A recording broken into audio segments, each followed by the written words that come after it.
The biggest fleet in galactic history moved through space like a metal storm. 12,000 ships from 30 different worlds all heading toward one small blue planet. General Mordex stood on the bridge of his flagship, the Dominion's Pride, watching the endless formation stretch out in all directions. "Magnificent," he said to his aide. "The humans will see this fleet and know they cannot win. No species has ever faced such power." His aide, a nervous creature from the collective, checked his tablet. "Sir, our scouts report that human ships are still moving around their system. They do not seem to be preparing for surrender." Mordex laughed, a sound like rocks grinding together. "Of course they are moving around. They are panicking. When we arrive, they will beg for mercy." Meanwhile, in a secret bunker on Earth, Professor Sora Choi stood before a room full of admirals and generals. Behind her, screens showed detailed information about every species in the approaching fleet. She had spent years studying alien psychology, and now that knowledge would be put to the test. "Most galactic species evolved very differently from us," she explained, pointing to images of various aliens. The hegemony species like General Mordex were prey animals on their home world. They survived by forming large herds. To them, bigger numbers always mean safety. Admiral Jae-wook Nam, commander of the Solar Defense Fleet, leaned forward. "What about the others?" "The Trade Federation evolved from hive minds. They think in patterns and routines. They expect their enemies to follow the same patterns." Sora clicked to the next screen. "The collective are actually artificial intelligences that gained independence. They process everything through logic trees. They cannot understand actions that seem illogical." "And what actions seem illogical to them?" asked General Quan Ho Lee. Sora smiled grimly. "Everything humans do in war, using damaged ships as weapons, fighting when outnumbered, sacrificing the few to save the many, retreating to better positions instead of dying in place. To them, these actions make no sense." Admiral Nam studied the tactical displays. The approaching Council fleet was massive, but it was also predictable. They were flying in standard formations, following military doctrine that had worked for them for thousands of years. Against other aliens, it was overwhelming. Against humans, it was a target. "How long do we have?" Nam asked. 3 months until they reach the outer system," replied Captain Do-hyun Lee from his position at the communications console. "Their fleet is too big to move quickly." Nam nodded. 3 months was enough time. Enough time to prepare the trap that would show the galaxy what humans could really do. The preparation began immediately. Human ships scattered throughout the solar system, taking positions that confused the alien observers. Some hid behind asteroids. Others dove deep into the gas giant atmospheres where no alien ship could follow. A few even positioned themselves inside comet tails, using the ice and debris as camouflage.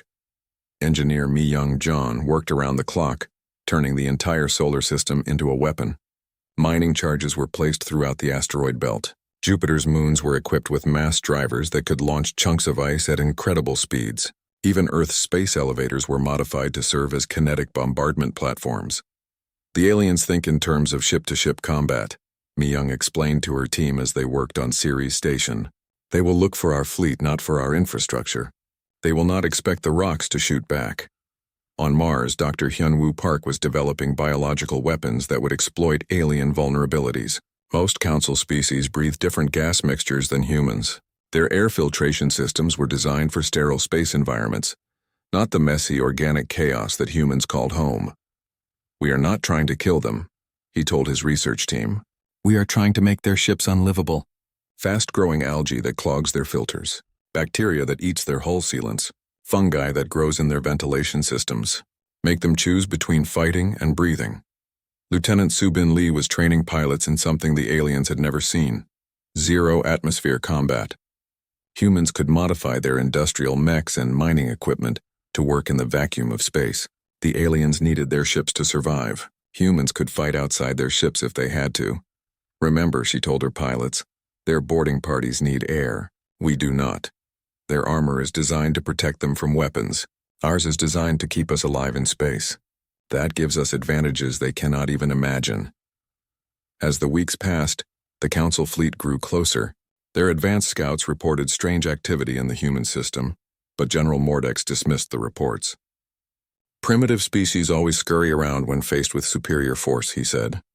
"They will surrender when they see our full might." The Trade Federation commanders were equally confident. Humans follow predictable patterns. Ambassador Kolthara told her fleet captains. They will gather their ships to defend their home world. We will crush them there and end this quickly. Even the collective's artificial intelligences calculated an easy victory. Human fleet strength, 800 ships. Council fleet strength, 12,000 ships. Probability of human victory, 0.001%. Recommendation: accept human surrender quickly to minimize casualties. None of them understood what they were flying into. None of them had studied human history. None of them knew what humans did when faced with impossible odds. Back on Earth, Admiral Nam received the final reports from his scattered forces. Every position was ready. Every trap was set. Every weapon was loaded. The solar system had become exactly what Mi Young had promised, a weapon pointed at anyone foolish enough to attack it. "Sir," Captain Lee reported, "the alien fleet will reach the outer system in 48 hours. Their formation suggests they plan to sweep inward toward Earth, expecting our fleet to meet them in open battle." Nam smiled. "Let them come. Have all ships maintain communication silence until the trap is sprung. I want them to think we are running scared." The next day, long-range sensors detected the Council fleet entering the outer solar system. It was even larger than expected, thousands upon thousands of ships in perfect formation. Their broadcasts filled the communication channels with demands for surrender. "Attention, primitive humans." General Mordex's voice boomed across space. "You are surrounded and outnumbered. Surrender now and we will be merciful. Continue to resist and face the consequences." Admiral Nam allowed himself one broadcast in return. "Council fleet, this is Admiral Nam of Earth Defense. You are not welcome in this system. Turn around and go home." The alien response was immediate laughter. "Foolish human," Mordex replied. "You have 800 ships. We have 12,000. Mathematics is not on your side." "You are right," Nam said calmly. "Mathematics is not on our side. But this is not about mathematics. This is about physics." Before the aliens could ask what he meant, Nam gave the order that would change everything. "All units, execute Solar Storm." Throughout the system, human preparations came to life. The asteroid belt exploded as thousands of mining charges detonated simultaneously, turning stable rocks into clouds of high-speed debris. Jupiter's moons began launching ice projectiles along carefully calculated trajectories. Hidden human ships powered up weapons that had been charging for weeks. The Council fleet, flying in their perfect formations, suddenly found themselves in the middle of a cosmic shooting gallery. Asteroids slammed into their hulls. Ice chunks punched through their shields. Debris clouds shredded their sensor arrays. And then the human ship struck. Captain Young Ho Kang led the first attack wave in his stealth frigate Busan Runner. Instead of engaging in the honorable ship-to-ship duels the aliens expected, he simply launched every missile his ship carried at the largest enemy vessel, then disappeared back into the asteroid field. Throughout the system, human tactics confused and terrified the alien commanders. Ships would appear from nowhere, strike hard, and vanish again. Mining drones modified as suicide bombers rammed into enemy vessels. Industrial lasers designed for cutting metal sliced through alien armor like paper. "This is not how space battles work," General Mordex shouted at his tactical officers. "Where is their main fleet? Why will they not fight properly?" His aide's voice was shaking. "Sir, I think their main fleet is everywhere. They are not fighting ship to ship. They are using their entire system as a weapon." For the first time in his long military career, General Mordex felt something he had never experienced before. Fear. Not fear of death. He had faced that many times. This was something worse. This was the fear of facing an enemy that fought by completely different rules. The Council fleet, designed to overwhelm through superior numbers, found itself being destroyed by rocks and ice and modified mining equipment. Their perfect formations became death traps as debris clouds turned their own ships into projectiles. Their advanced weapons could not hit targets that hid behind planets and moons. In 6 hours, the greatest fleet in galactic history was reduced to scattered survivors fleeing back toward deep space. General Mordex, his flagship badly damaged, sent a desperate message to the Council. "Request immediate reinforcements. Human resistance stronger than expected. They do not fight like any species we know. Repeat, they do not fight like any species we know." The lights in the Great Hall of Nexus Prime dimmed as Elder Vex Atari stepped forward. The ancient alien's 6 arms moved in slow patterns as he spoke to the gathered representatives. Around the circular room, Beings from 47 different worlds sat in silence. Some had scales, others had fur, and a few looked like walking crystals. But they all shared one thing. They were afraid. Taman Park sat in the human section, his dark suit standing out among the colorful robes and strange armor of the other ambassadors. He was the only human in the room, and he could feel every eye watching him. The weight of representing all of humanity pressed down on his shoulders like a heavy stone. The archives do not lie, Elder Vextari said, his voice echoing through the hall. His translator device made his words sound cold and mechanical. This species called humanity has done something impossible. In just 10,000 years, they went from hitting things with sticks to splitting atoms. Most races need 1,000,000 years to make such progress. A murmur went through the crowd. Taman shifted in his seat. He had heard these complaints before, but never from so many species at once. The elder continued, pulling up images in the air above them. Earth appeared, spinning slowly, showing its blue oceans and white clouds. "Look at their world," the elder said. "It is a death trap. Earthquakes that can destroy cities, storms that can sink ships, volcanoes that can block out the sun. Yet they thrived there. They made tools from everything. They turned their entire planet into a weapon factory." The images changed. Now they showed human cities, human ships, human soldiers. Taman watched his own species through alien eyes. He saw what they saw. Beings who never stopped fighting, never stopped building, never stopped pushing forward. But that is not the worst part, Elder Vextari continued. The worst part is how they think. Watch this. The display showed a human battle from the recent border conflicts. Taman recognized it. The defense of Colony 7 against pirate raids. But the way it was presented made humans look like monsters. It showed them using their own ships as bombs, turning mining equipment into weapons, and fighting even when they should have surrendered. "They do not follow the rules of war," said Ambassador Kulthara from the Trade Federation. Her blue skin turned darker with anger. "They use everything as a weapon. They fight when they should run. They sacrifice themselves when they should live. It is not natural. It is not safe," added General Mordex of the hegemony. His massive frame shook with each word. "My scouts report that humans are building more ships every day. Military ships. Big ships. Ships designed for war, not trade." Taman stood up slowly. The room fell silent. He looked around at all the faces, some curious, some angry, some afraid. These beings had ruled the galaxy for thousands of years. They had created peace between countless worlds. But they were scared of one small blue planet on the edge of nowhere. "Honored representatives," Taman said, his voice carrying clearly through the hall. "I understand your concerns. But humans are not the monsters you think we are. Yes, we are different. Yes, we adapt quickly, but we are not trying to threaten anyone." Elder Vexitari's eyes narrowed. "Then why do you build so many warships?" "Because the galaxy is dangerous," Taman replied. "Our colonies have been attacked 17 times in the past 2 years. Pirates, raiders, slavers. We build ships to protect ourselves, not to attack others." "Protection?" spat General Mordex. "You call those floating fortresses protection? Your newest ship carries enough firepower to level a continent," Taman wanted to explain. He wanted to tell them that humans built strong ships because they had to. That every human ship was designed to protect not just itself, but others too. That humans would rather be overprepared than watch their families die. But he could see it was no use. Fear had already won. The vote was quick. 47 species voted yes. Only 3 voted no. Humans and 2 small worlds that owed humanity for recent help. The decision was made. "By the power of the Galactic Council," Elder Vexitari announced, "humanity is hereby warned to reduce its military forces by 80% within 30 standard cycles. You will also accept council oversight of all future military development. This is for the safety of all galactic civilization." The message was transmitted immediately to Earth.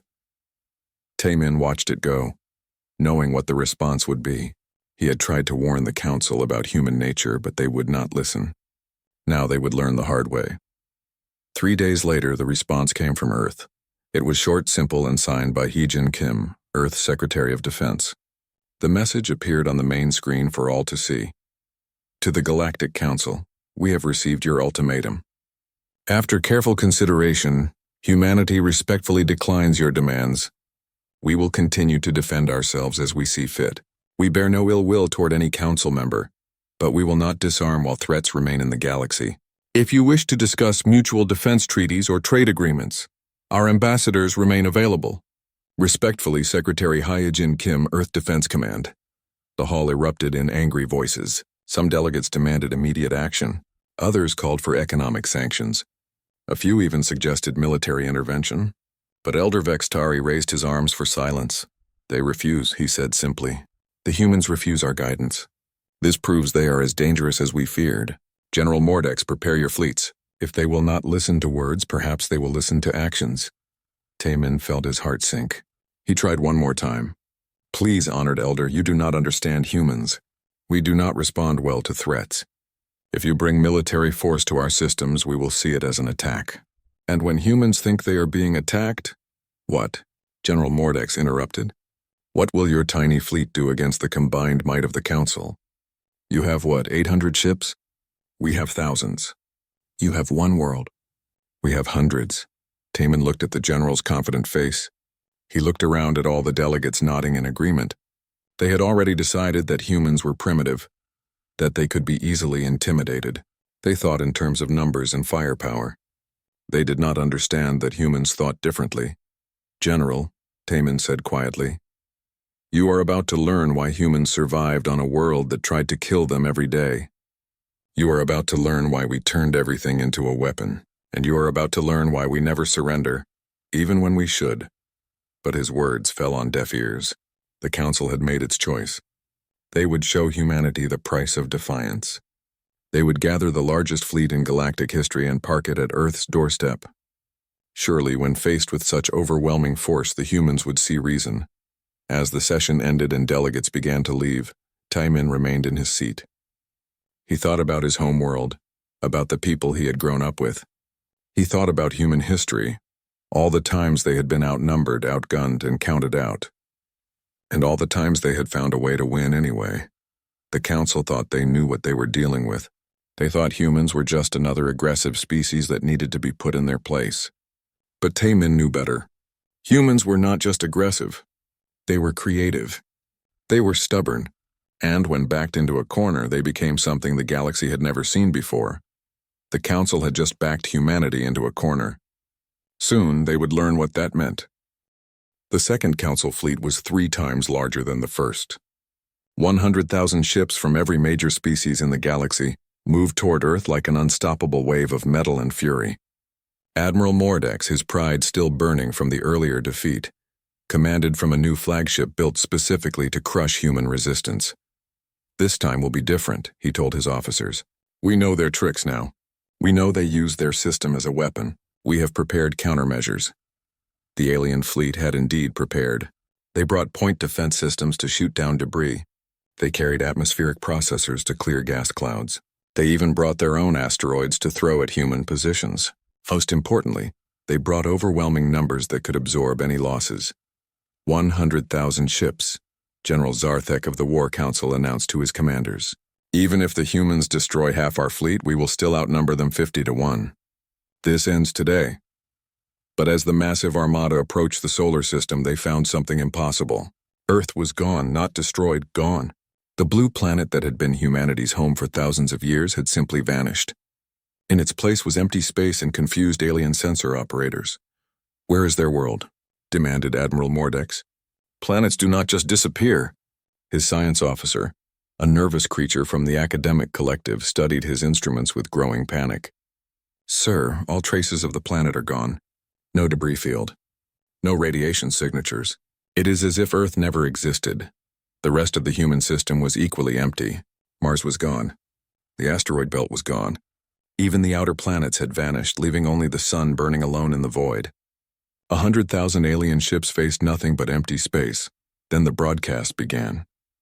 Welcome back to our solar system, came a human voice from seemingly everywhere at once. The transmission had no source point that alien sensors could detect. We missed you. Admiral Mordex spun around, trying to locate the signal. Where are you? Show yourselves and face us honorably. Honorably? The human voice sounded amused. You brought 100,000 ships to attack 800. That does not seem very honorable to us. You cannot hide forever, growled General Zarthek. We will find you. We will hunt you down. Find us? Now the human voice was laughing. Look around you, General. Look closely. The alien fleet spread out, searching for any sign of human presence. Their sensors swept space desperately, looking for ships, bases, anything that might explain where humanity had gone. For 3 hours, they found nothing. Then Captain Young Ho Kang decided it was time to introduce the aliens to humanity's new toys. The first sign of trouble came from the edge of the alien formation. A Trade Federation cruiser simply vanished. Not destroyed, not damaged, just gone. One moment it was there, the next it was empty space. Patrol ship Harmony reports loss of contact with escort vessel, came a confused report. No explosion detected, no debris field. Ship simply disappeared. Admiral Mordex ordered his fleet to close formation, thinking the humans were using some kind of stealth technology, but the disappearances continued. Ships vanished from the middle of formations, from the heart of defensive screens, even from inside the protective shells of larger vessels. Then the attacks began in earnest. What emerged from empty space was not the primitive human fleet the aliens expected. These ships were different, sleek, angular, and wrong in ways that hurt to look at. They moved through space in patterns that violated physics, appearing and disappearing like ghosts made of metal and energy. Captain Wu Jin Choi commanded one of these new vessels from the bridge of the predecessor's gift. The ship had been built using technology found in the ancient ruins that humanity had been exploring. While the council argued about what to do with them, all ships, begin harassment protocol, he ordered. Let them see what we learned from our new teachers. The human ships struck like lightning made solid. They would appear next to an alien vessel, unleash devastating firepower, then vanish before return fire could reach them. But these weapons were unlike anything in the galactic database. They tore through alien shields as if they were not there. They melted alien armor like ice in sunlight. Engineer Ji Ho Yoon watched from the weapons control room as her modified predecessor beam carved through a hegemony battleship. The ancient technology had taken her months to understand, but humans had always been good at taking things apart and putting them back together in new ways. Predecessor beam cycling complete, she reported. Target eliminated. Recharging for next shot. The aliens tried to fight back, but their weapons could not hit targets that existed outside normal space. The human ships seemed to step sideways through reality itself, moving through dimensions that alien science could not detect or follow. How are they doing this? Screamed Admiral Mordex as his flagship's escort vessels disappeared around him. This technology should not exist.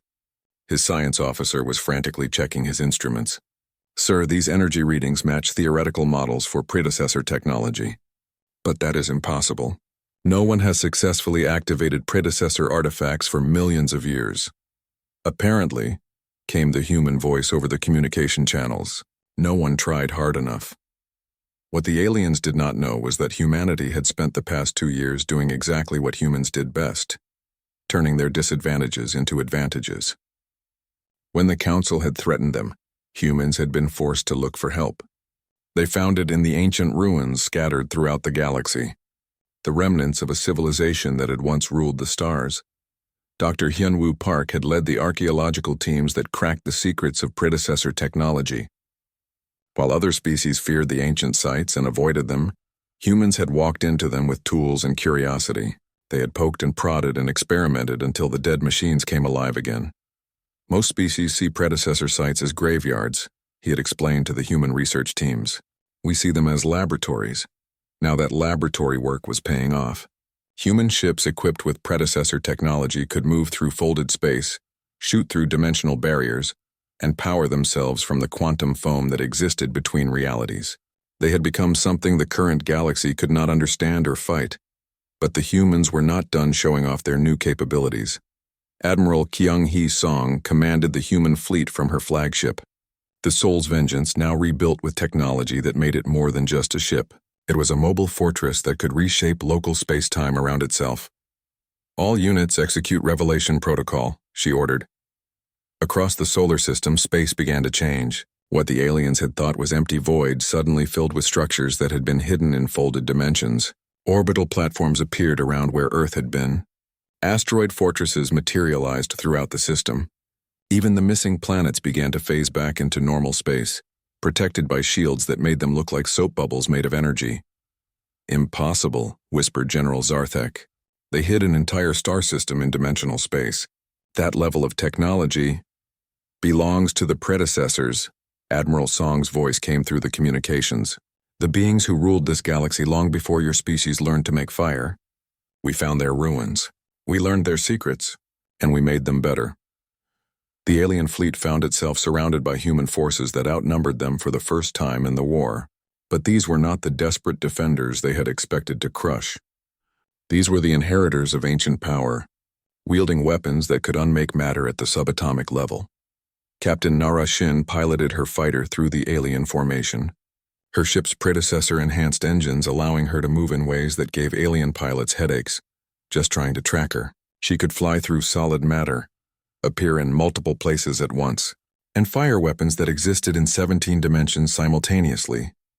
"This is fun," she said over the squadron channel as she destroyed her 15th enemy ship. "Anyone else want to play?" The alien fleet was being systematically destroyed by technology they could not counter, and tactics they could not predict. Worse, they were learning that humanity had not just found predecessor artifacts, they had improved them. Human engineering, combined with ancient knowledge, had created something new and terrifying. Admiral Mordex, watching his second fleet die around him, finally understood what he was facing. They are not just using predecessor technology, he told his remaining officers. They are advancing it. In 2 years, they have taken artifacts that we could not activate in 1,000,000 years and made them better than they were originally. His communication officer looked up from her console. "Sir, we are receiving a transmission from the human fleet. It appears to be an offer?" The message appeared on the main screen, delivered by Admiral Song herself. She stood on what appeared to be the bridge of a ship, but the background showed starfields that moved in impossible ways. "Council Fleet," she said, her voice calm and professional. "You have now seen what humanity has become. We do not wish to destroy you all. We have prepared escape routes through folded space. You have 1 hour to leave this system. After that, we will demonstrate what predecessor weapons can really do." Admiral Mordex wanted to fight. Every instinct told him to rally his remaining ships and charge the human positions. 2 years had passed since the Galactic Council first dismissed humanity's warning about their own nature. Now the galaxy faced the consequences of that arrogance as the largest military fleet in recorded history, prepared for what everyone knew would be the final battle. Marshal In-Ho Kim stood on the command deck of the Terran Reclamation Fleet's flagship, the predecessor's legacy, watching 500,000 alien ships arrange themselves in attack formations. The Council had brought everything: battle cruisers from the hegemony, carrier fleets from the Trade Federation, drone swarms from the Collective, and war machines from species so ancient they had been fighting before humans learned to use tools. "Impressive," he said to his staff. "They have managed to gather the military might of an entire galaxy."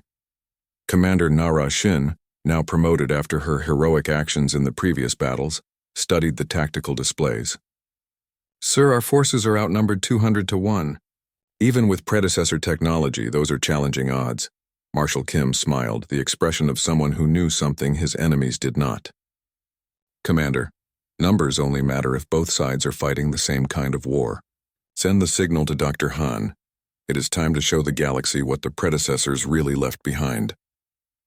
Throughout the galaxy, in systems that had been forgotten for millions of years, ancient machines responded to signals they had been waiting eons to receive. The predecessor contingency network came online with a sound like reality itself, waking up from a long sleep. On predecessor research station Alpha, Dr. Dongmin Han watched as holographic displays showed the activation of weapons platforms that existed in dimensions beyond normal space. "Contingency Protocol Omega is active," he reported to the human fleet. "All predecessor Guardian systems are coming online." What emerged from the void was not a fleet or an army, but something far more fundamental. The predecessors had not just left behind weapons. They had left behind pieces of themselves, artificial intelligences that carried the combined knowledge and power of a civilization that had transcended physical existence. The first sign that the Council fleet was in trouble came when their sensors began detecting impossible readings. Ships appeared on their screens that were larger than moons but moved like fighters. Energy signatures registered that belonged to stars, but came from objects no bigger than asteroids. Admiral Mordex, commanding his third fleet in this war, felt the same cold fear he had experienced at every encounter with human forces. What are those readings? He demanded of his science officers. Sir, the computers cannot process what they are detecting. The energy patterns suggest technology that operates on universal constants we do not understand. Before Mordex could respond, the communication channels filled with a voice that seemed to come from everywhere and nowhere at once. It spoke in perfect galactic standard, but underneath the words was something that made every alien's primitive brain scream warnings about predators beyond their comprehension. Greetings. Children of the younger races, the voice said.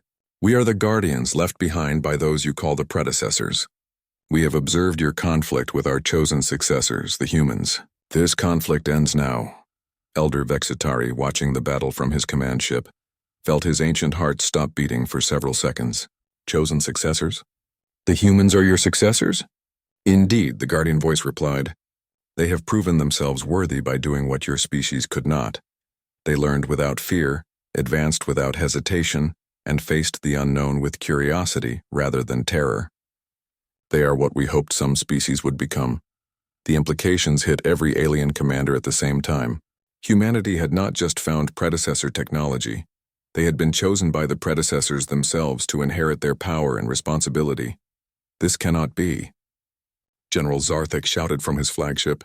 We are the advanced species. We have ruled the galaxy for thousands of years. Humans are primitives. The Guardian's response came not in words, but in demonstration. Zarthek's flagship, a massive dreadnought that could destroy planets, simply ceased to exist. Not destroyed, not vaporized. It was edited out of reality as if it had never been built. You ruled a fraction of the galaxy for a brief moment in cosmic history, the Guardian said calmly. We ruled the entire galaxy when your species were still learning to make fire. Now our successors will face challenges that are beyond your ability to even comprehend. President Yunji Yu, watching from New Terra, opened a communication channel to the Guardian. We are honored by your trust, but we did not ask for this responsibility. No, the Guardian replied, and there was something like warmth in its voice. You did not ask for it. That is why you deserve it. Those who seek power are rarely worthy of it. Those who accept it reluctantly often use it wisely. The battle, if it could be called that, was over in minutes.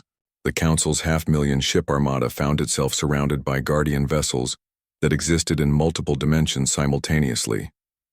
Their weapons could not target enemies that moved through folded space. Their shields could not protect them from attacks that came from directions that did not exist. But the Guardians did not destroy the alien fleet. Instead, they did something far more effective. They made it irrelevant. Attention, Council forces, Marshal Kim broadcast to the alien armada. You are no longer fighting humanity. You are fighting beings who rearrange galaxies for entertainment. I suggest you reconsider your position. Admiral Mordex looked at the tactical displays showing Guardian ships that registered as being simultaneously larger than gas giants and smaller than his own fighters. He thought about his career, his species' proud military tradition, and the futility of fighting enemies who operated by completely different laws of physics. All Council forces, he said heavily, stand down. Request immediate ceasefire negotiations. The negotiation took place aboard Nexus Prime, the same neutral station where the Council had first dismissed humanity's warnings. But this time the humans were not asking for anything. They were offering a choice. Ambassador Taemin Park, who had tried to warn the Council at the beginning of this crisis, now stood as humanity's primary negotiator. Across from him sat the representatives of every species that had tried to force humanity into submission. The terms are simple, Taemin said, his voice calm and professional. Humanity claims sovereignty over all predecessor sites and abandoned systems throughout the galaxy. In return, we will share defensive technology to protect Council worlds from external threats. Elder Vextari, looking older than his already ancient years, studied the human proposals. What external threats? The same threat that made the predecessors evolve beyond physical existence, Taemin replied. It will reach our galaxy in approximately 3,000 years. The predecessors left their technology specifically to prepare for that arrival. The revelation that the predecessor war had been an evacuation rather than self-destruction changed everything. The ancient beings had not destroyed themselves. They had fled from something so terrible that transcending physical reality was preferable to facing it. And humanity will face this threat? asked Ambassador Kolthara. Humanity will prepare the galaxy to face this threat, Taemin corrected. We cannot do it alone, but we also cannot do it with a galaxy that wastes its energy fighting internal wars. The vote was unanimous, but for different reasons than the Council's previous decisions.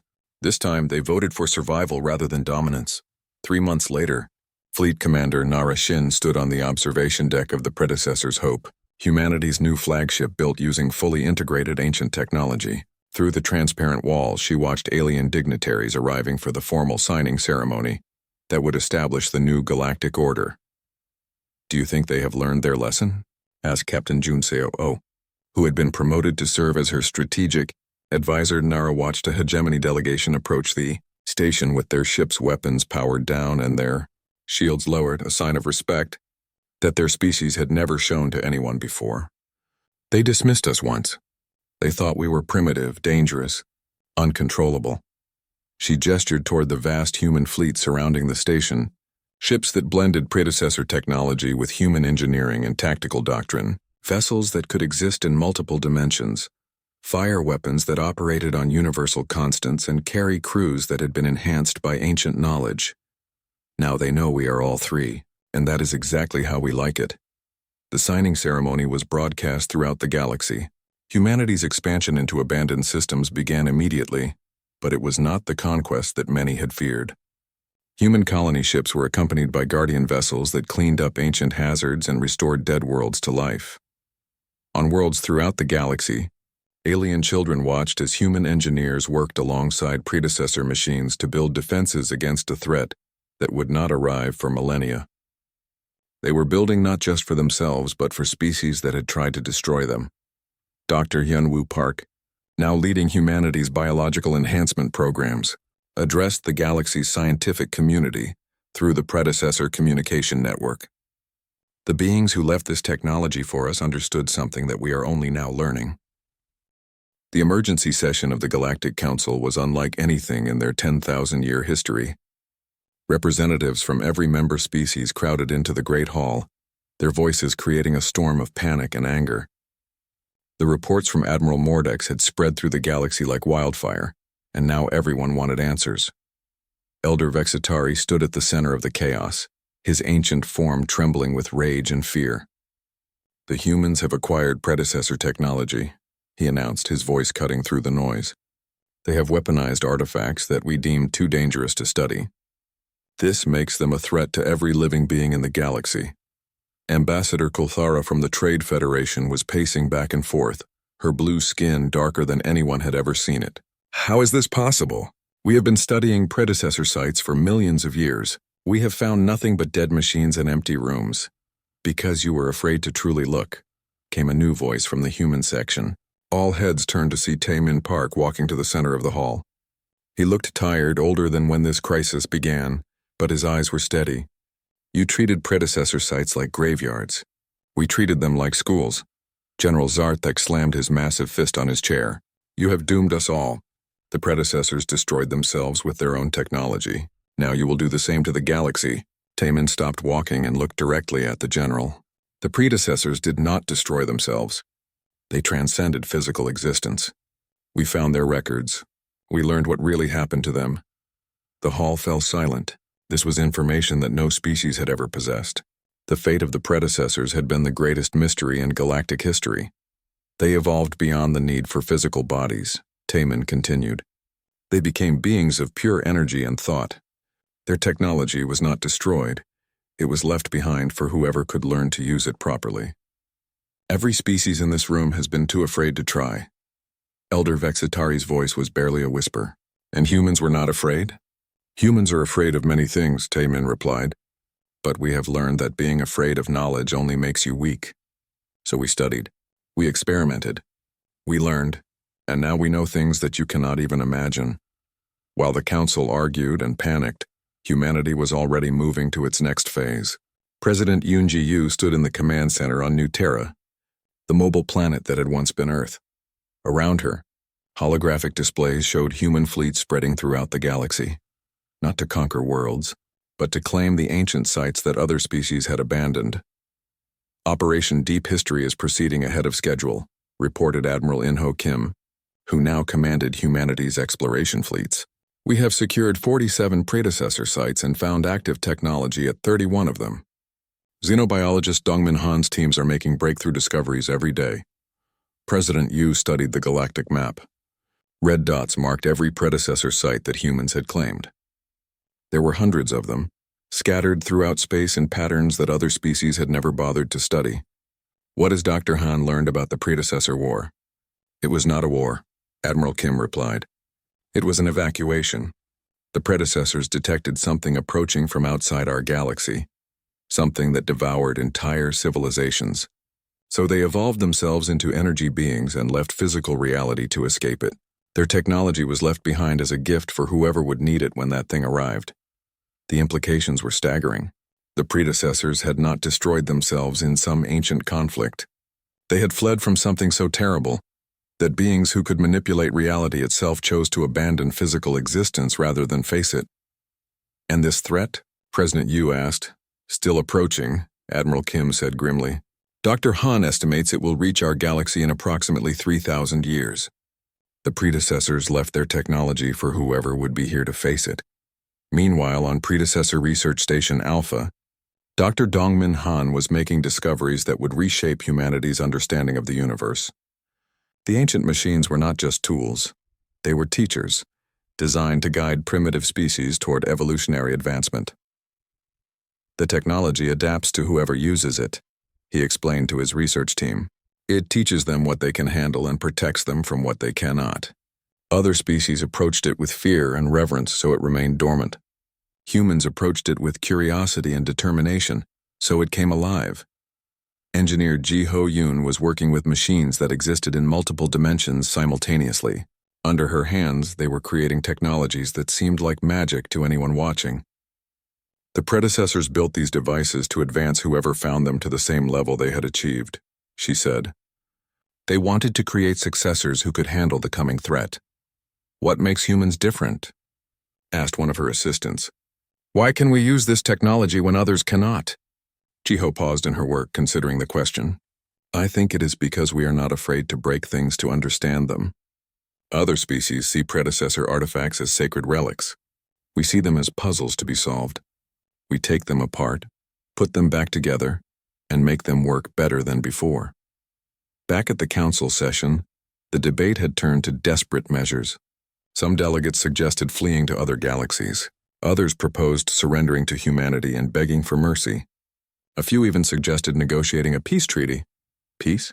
General Mordek stood up, his massive form casting shadows across the hall. There can be no peace with beings who wield predecessor weapons. They must be stopped before they become too powerful to defeat.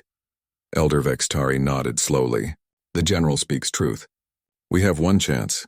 Strike now with everything we have before they master more of that ancient technology. The vote was unanimous. Every species would contribute their entire military force to one final assault on humanity. It would be the largest fleet ever assembled, over 500,000 ships carrying the combined might of galactic civilization. But as the council made their plans, they were already too late. Humanity's understanding of predecessor technology was advancing at an exponential rate. What had taken the ancient beings millions of years to develop? Humans were mastering in months.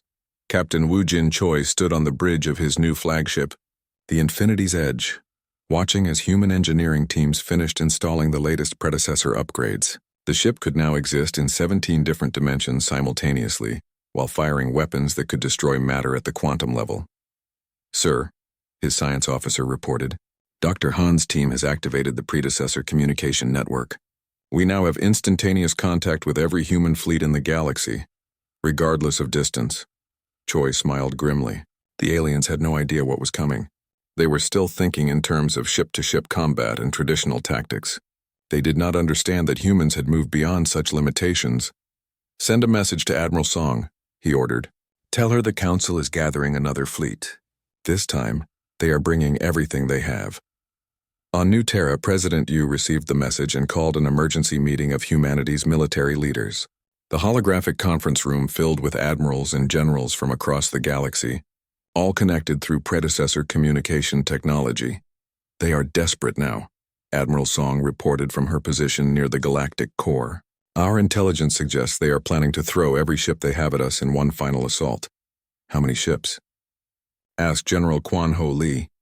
Conservative estimates suggest 500,000 vessels, Song replied. They are gathering forces from every system, stripping worlds of their defenses. President Yu studied the tactical displays.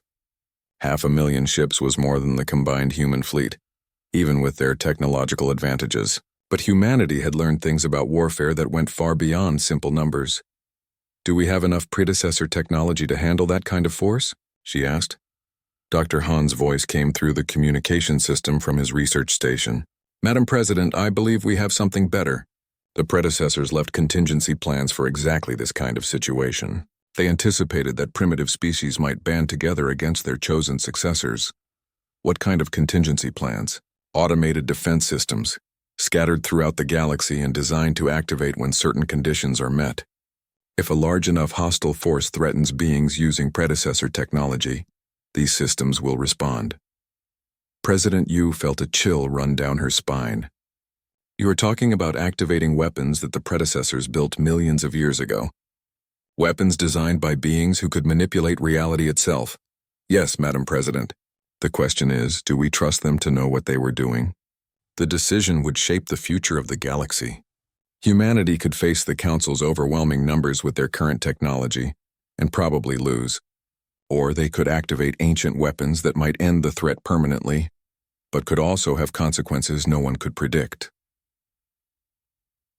President, Yu looked around the conference room at the faces of humanity's leaders. These were the descendants of a species that had survived ice ages, plagues, and countless wars. They had always found a way to overcome impossible odds. Dr. Han, she said finally, begin activation of the predecessor contingency systems.